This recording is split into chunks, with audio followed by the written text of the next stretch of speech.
पंतप्रधान नरेंद्र मोदी यांच्या उपस्थितीत मुंबईमध्ये INS वाक्षीर पाणबुडी आणि INS सुरत तसंच INS निलगिरीचं राष्ट्रार्पण. छत्रपती शिवरायांचा नौदल वारसा पुढे नेत भारतीय नौदल जगात सामर्थ्यवान ठरत आहे. पंतप्रधानांचे गौरवोद्गार.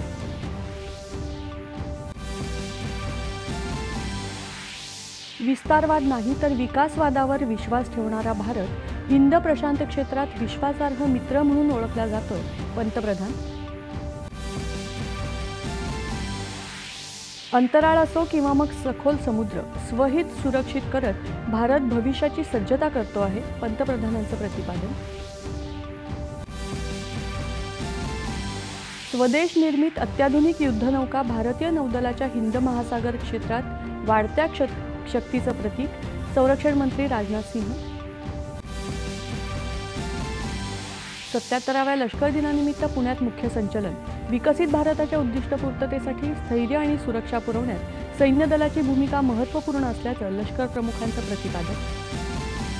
देशातल्या हळद उत्पादनाला जागतिक स्थान मिळवून देण्यासाठी राष्ट्रीय हळद बोर्डाचं केंद्रीय वाणिज्य आणि उद्योग मंत्री पियुष गोयल यांच्या हस्ते नवी दिल्लीत उद्घाटन.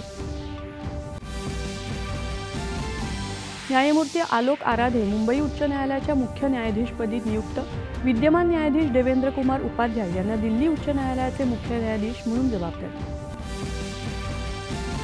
आणि भारत आणि आयर्लंड दरम्यानच्या तिसऱ्या आणि अंतिम महिला क्रिकेट सामन्यात प्रथम फलंदाजी करत भारताची भक्कम सुरुवात. कर्णधार स्मृती मंधनाची शतकी खेळी. नमस्कार. एकच्या बातमीपत्रात मी आसावरी अमोल